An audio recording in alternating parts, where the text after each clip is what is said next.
Anne could not help laughing. "That cannot be much to your taste, I know," said she, "but I do believe him to be an excellent young man." "To be sure he is, nobody doubts it, and I hope you do not think I'm so illiberal as to want every man to have the same objects and pleasures as myself. I have a great value for Benwick, and when one can but get him to talk, he has plenty to say. His reading has done him no harm, for he has fought as well as read. He is a brave fellow. I got more acquainted with him last Monday than ever I did before. We had a famous set-to at rat hunting all the morning in my father's great barns, and he played his part so well that I have liked him the better ever since." Here they were interrupted by the absolute necessity of Charles's following the others to admire mirrors and china, but Anne had heard enough to understand the present state of Uppercross and rejoice in its happiness. And though she sighed as she rejoiced, her sigh had none of the ill will of envy in it. She would certainly have risen to their blessings if she could, but she did not want to lessen theirs. The visit passed off altogether in high good humour. Mary was in excellent spirits, enjoying the gaiety and the change, and so well satisfied with the journey in her mother-in-law's carriage with 4 horses, and with her own complete independence of Camden Place, that she was exactly in a temper to admire everything as she ought, and enter most readily into all the superiorities of the house as they were detailed to her. She had no demands on her father or sister, and her consequence was just enough increased by their handsome drawing-rooms. Elizabeth was for a short while suffering a good deal. She felt that Mrs. Musgrove and all her party ought to be asked to dine with them, but she could not bear to have the difference of style, the reduction of servants, which a dinner must betray, witnessed by those who had always so inferior to the witnessed by those who had been always so inferior to the Elliots of Kellynch. It was a struggle between propriety and vanity, but vanity got the better, and then Elizabeth was happy again. These were her internal persuasions, old-fashioned notions, country hospitality. We do not profess to give dinners. Few people in Bath do. Lady Alicia never does, did not even ask her own sister's family, though they were here a month, and I dare say it would be very inconvenient to Mrs. Musgrove, put her quite out of her way. I'm sure she would rather not come. She cannot feel easy with us. I will ask them all for an evening. That will be much better. That will be a novelty and a treat. They have not seen 2 such drawing-rooms before. They will be delighted to come tomorrow evening. It shall be a regular party, small, but most elegant. And this satisfied Elizabeth, and when the invitation was given to the 2 present and promised for the absent, Mary was as completely satisfied. She was particularly asked to meet Mr. Elliot and be introduced to Lady Dalrymple and Miss Carteret, who were fortunately already engaged to come, and she could not have received a more gratifying attention. Miss Elliot was to have the honour of calling on Mrs. Musgrove in the course of the morning, and Anne walked off with Charles and Mary to go and see her and Henrietta directly. Her plan of sitting with Lady Russell must give way for the present. They all 3 called in River Street for a couple of minutes, but Anne convinced herself that a day's delay of the intended communication could be of no consequence, and hastened forward to the White Hart to see again the friends and companions of the last autumn, with an eagerness of goodwill which many associations contributed to form. They found Mrs. Musgrove and her daughter within, and by themselves, and Anne had the kindest welcome from each. Henrietta was exactly in the state of recently improved views, or fresh-formed happiness, which made her full of regard and interest for everybody she had ever liked before at all. And Mrs. Musgrove's real affection had been won by her usefulness when they were in distress. It was a heartiness and a warmth and a sincerity which Anne delighted in the more, from the sad want of such blessings at home. She was entreated to give them as much of her time as possible, invited for every day and all day long, or rather claimed as part of the family, and in return she naturally fell into all her wonted ways of attention and assistance, and on Charles's leaving them together, was listening to Mrs. Musgrove's history of Louisa, and to Henrietta's of herself, giving opinions on business and recommendations to shops, with intervals of every help which Mary required, from altering her riband to settling her accounts, from finding her keys and assorting her trinkets, to trying to convince her that she was not ill-used by anybody, which Mary, well amused as she generally was in her station at a window overlooking the entrance to the pump-room, could not but have her moments of imagining.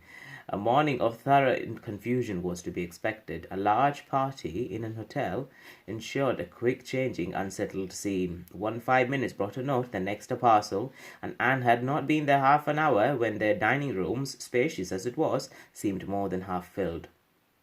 A party of steady old friends were seated round Mrs. Musgrove, and Charles came back with Captains Harville and Wentworth. The appearance of the latter could not be more than the surprise of the moment. It was impossible for her to have forgotten to feel that this arrival of their common friends must be soon bringing them together again. Their last meeting had been most important in opening his feelings. She had derived from it a delightful conviction, but she feared from his looks that the same unfortunate persuasion which had hastened him away from the concert room still governed. He did not seem to want to be near enough for conversation. She tried to be calm and leave things to take their course, and tried to dwell much on this argument of rational dependence. Surely, if there be constant attachment on each side, our hearts must understand each other ere long. We are not boy and girl to be captiously irritable, misled by every moment's inadvertence, and wantonly playing with our own happiness. And yet, a few minutes afterwards, she felt as if their being in company with each other, under their present circumstances, could only be exposing them to inadvertencies and misconstructions of the most mischievous kind. "Anne," cried Mary, still at her window, "there is Mrs. Clay, I'm sure, standing under the colonnade, and a gentleman with her. I saw them turn the corner from Bath Street just now. They seem deep in talk. Who is it? Come and tell me. Good heavens, I recollect. It is Mr. Elliot himself." "No," cried Anne quickly, "it cannot be Mr. Elliot, I assure you. He was to leave Bath at 9 this morning, and does not come back till tomorrow." As she spoke, she felt that Captain Wentworth was looking at her, the consciousness of which vexed and embarrassed her, and made her regret that she had said so much, simple as it was. Mary, resenting that she should be supposed not to know her own cousin, began talking very warmly about the family features, and protesting still more positively that it was Mr. Elliot, calling again upon Anne to come and look herself. But Anne did not mean to stir, and tried to be cool and unconcerned. Distress returned, however, on perceiving smiles and intelligent glances pass between 2 or 3 of the lady visitors, as if they believed themselves quite in the secret. It was evident that the report concerning her had spread, and a short pause succeeded, which seemed to ensure that it would now spread farther. "Do come, Anne," cried Mary. "Come and look yourself. You will be too late if you do not make haste. They are parting. They're shaking hands. He's turning away. No, Mr. Elliot, indeed. You seem to have forgot all about Lyme." To pacify Mary and perhaps screen her own embarrassment, Anne did move quietly to the window. She was just in time to ascertain that it really was Mr. Elliot, which she had never believed, before he had disappeared on one side as Mrs. Clay walked quickly off on the other. And checking the surprise which could not but feel at such an appearance of friendly conference between two persons of totally opposite interests, she calmly said, "Yes, it is Mr. Elliot, certainly. He has changed his hour of going, I suppose, that is all. Or I may be mistaken. I might not attend," and walked back to her chair, recomposed, and with a comfortable hope of having acquitted herself well. The visitors took their leave, and Charles, having civilly seen them off, and then made a face at them and abused them for coming, began with, "Well, mother, I have done something for you that you will like. I have been to the theatre and secured a box for tomorrow night. Aren't I a good boy? I know you love a play, and there is room for us all. It holds 9. I have engaged Captain Wentworth, and will not be sorry to join us, I'm sure. We all like a play. Have I not done well, mother?" Mrs. Musgrove was good-humouredly beginning to express her perfect readiness for the play, if Henrietta and all the others liked it, when Mary eagerly interrupted her by exclaiming, "Good heavens, Charles, how can you think of such a thing? Take a box for tomorrow night? Have you forgot that we are engaged to Camden Place tomorrow night, and that we were most particularly asked on purpose to meet Lady Dalrymple and her daughter, and Mr. Elliot, all the principal family connections, on purpose to be introduced to them? How can you be so forgetful?" "Pooh," replied Charles. "What's an evening party? Never worth remembering. Your father might have asked us to dinner, I think, if he had wanted to see us. You may do as you like, but I shall go to the play." "Oh, Charles, I declare it would be too abominable if you do. When you promised to go?" "No, I did not promise. I only smirked and bowed and said the word happy. There was no promise." But you must go, Charles. It would be unpardonable to fail. We were asked on purpose to be introduced. There was always such a great connection between the Dalrymples and ourselves. Nothing ever happened on either side that was not announced immediately. We are quite near relations, and Mr. Elliot too, whom you ought so particularly to be acquainted with. Every attention is due to Mr. Elliot. Consider my father's heir, the future representative of the family. Don't talk to me about heirs and representatives, cried Charles. I'm not one of those who neglect the reigning power to bow to the rising sun. If I would not go for the sake of your father, I should think it scandalous to go for the sake of his heir. What is Mr. Elliot to me? The careless expression was life to Anne, who saw that Captain Wentworth was all attention, looking and listening with his whole soul, and that the last words brought his inquiring eyes from Charles to herself. Charles and Mary still talked on in the same style, he half serious and half jesting, maintaining the scheme for the play, and she invariably serious, most warmly opposing it, and not omitting to make it known that however determined to go to Camden Place herself, she should not think herself very well used if they went to the play without her. Mrs. Musgrove interposed. We had better put it off. Charles, you had much better go back and change the box for Tuesday. It would be a pity to be divided. And we should be losing Miss Anne too, if there is a party at her father's, and I'm sure neither Henrietta nor I should care at all for the play if Miss Anne could not be with us. Anne felt truly obliged to her for such kindness, and quite as much so, moreover, for the opportunity it gave her for decidedly saying, if it depended only on my inclination, ma'am, the party at home, excepting on Mary's account, would not be the smallest impediment. I have no pleasure in the sort of meeting, and should be too happy to change it for a play and with you, but it had better not be attempted, perhaps. She had spoken it, but she trembled when it was done, conscious that her words were listened to, and daring not even to try to observe their effect. It was soon generally agreed that Tuesday should be the day, Charles only reserving the advantage of still teasing his wife, but persisting that he would go to the play tomorrow if nobody else would. Captain Wentworth left his seat and walked to the fireplace, probably for the sake of walking away from it soon afterwards, and taking a station with less barefaced design by Anne. You have not been long enough in Bath, said he, to enjoy the evening parties of the plays. Oh no, the usual character of them has nothing for me. I'm no card player. You were not formerly, I know. You did not used to like cards, but time makes many changes. I'm not yet so much changed, cried Anne, and stopped, fearing she hardly knew what misconstruction.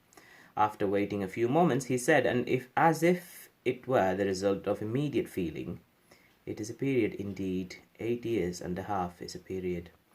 Whether he would have proceeded farther was left to Anne's imagination to ponder over in a calmer hour, for while still hearing the sounds he had uttered, she was startled to other subjects by Henrietta, eager to make use of the present leisure for getting out and calling on her companions to lose no time, lest somebody else should come in. They were obliged to move. Anne talked of being perfectly ready and tried to look it, but she felt that could Henrietta have known the regret and reluctance of her heart in quitting that chair, in preparing to quit the room, she would have found in all her own sensations for her cousin, in the very security of his affection, wherewith to pity her. The preparations, however, were stopped short. Alarming sounds were heard. Other visitors approached, and the door was thrown open for Sir Walter and Miss Elliot, whose entrance seemed to give a general chill.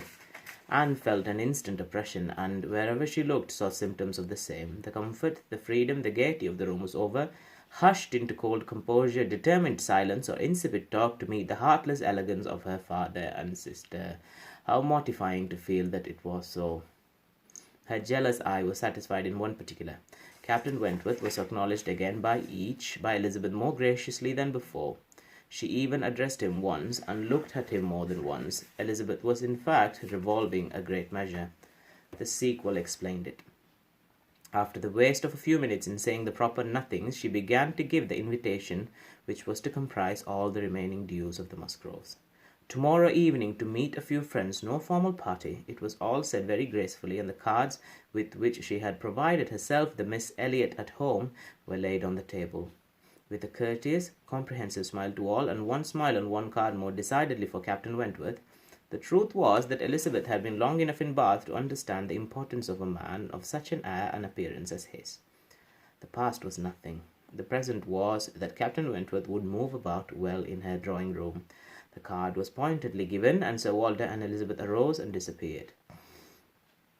The interruption had been short, though severe, and ease and animation returned to most of those they left as the doors shut them out, but not to Anne. She could think only of the invitation she had with such astonishment witnessed, and of the manner in which it had been received, a manner of doubtful meaning, of surprise rather than gratification, of polite acknowledgment rather than acceptance. She knew him. She saw disdain in his eye, and could not venture to believe that he had determined to accept such an offering as atonement for all the insolence of the past. Her spirits sank. He held the card in his hand, and after they were gone, as if deeply considering it. "Only think of Elizabeth's including everybody," whispered Mary very audibly. "I do not wonder Captain Wentworth is delighted. You see, he cannot put the card out of his hand." Anne caught his eye, saw his cheeks glow, and his mouth form itself into a momentary expression of contempt, and turned away, that she might neither see nor hear more to vex her. The party separated. The gentlemen had their own pursuits, the ladies proceeded on their own business, and they met no more while Anne belonged to them. She was earnestly begged to return and dine, and give them all the rest of the day. But her spirits had been so long exerted that at present she felt unequal to move, and fit only for home, where she might be sure of being as silent as she chose. Promising to be with them the whole of the following morning, therefore, she closed the fatigues of the present by a toilsome walk to Camden Place, where to spend the evening chiefly in listening to the busy arrangements of Elizabeth and Mrs. Clay for the morrow's party, the frequent enumeration of the persons invited, and the continually improving detail of all the embellishments which were to make it the most completely elegant of its kind in Bath, while harassing herself in secret with the never-ending question of whether Captain Wentworth would come or not. They were reckoning him as certain, but with her it was a gnawing solicitude never appeased for 5 minutes together. She generally thought he would come because she generally thought he ought, but it was a case which she could not so shape into any positive act of duty or discretion as inevitably to defy the suggestions of very opposite feelings. She only roused herself from the broodings of this restless agitation to let Mrs. Clay know that she had been seen with Mr. Elliot 3 hours after his being supposed to be out of Bath. For having watched in vain for some intimation of the interview from the lady herself, she determined to mention it, and it seemed to her that there was guilt in Mrs. Clay's face as she listened. It was transient, cleared away in an instant, but Anne could imagine she read there the consciousness of having, by some complication of mutual trick, or some overbearing authority of his, been obliged to attend, perhaps for half an hour, to his lectures and restrictions on her designs on Sir Walter. She exclaimed, however, with a very tolerable imitation of nature, "Oh dear, very true. Only think, Miss Elliot, to my great surprise, I met with Mr. Elliot in Bath Street. I was never more astonished. He turned back and walked with me to the pump yard. He had been prevented setting off for Thornbury, but I really forget by what, for I was in a hurry and could not much attend, and I can only answer for his being determined not to be delayed in his return. He wanted to know how early he might be admitted tomorrow. He was full of tomorrow, and it is very evident that I have been full of it too, ever since I entered the house and learned the extension of your plan and all that had happened, or my seeing him could never have gone so entirely out of my head."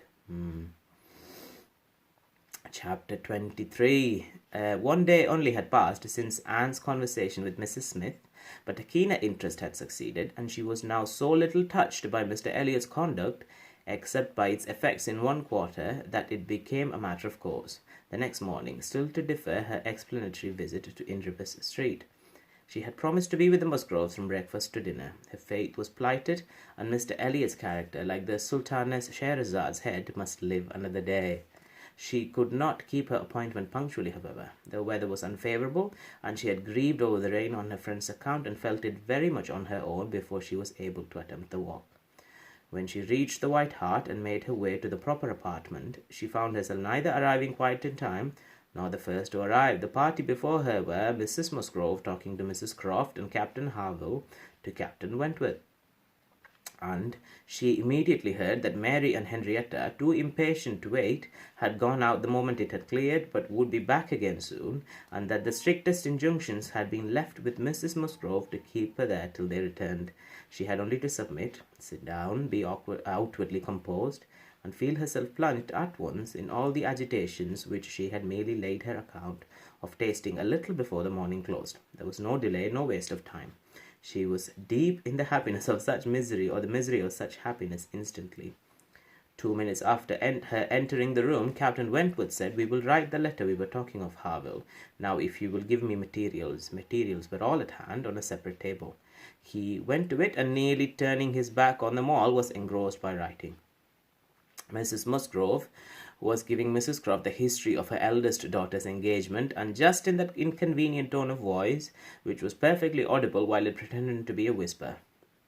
Anne felt that she did not belong to the conversation, and yet, as Captain Harville seemed thoughtful and not disposed to talk, she could not avoid hearing any undesirable particulars, such as how Mr. Musgrove and my brother Hayter had met again and again to talk it over, what my brother Hayter had said one day, and what Mr. Musgrove had proposed the next, and what had occurred to my sister Hayter, and what the young people had wished, and what I said at first I never could consent to, but was afterwards persuaded to think might do very well, and a great deal in the same style of open-hearted communication.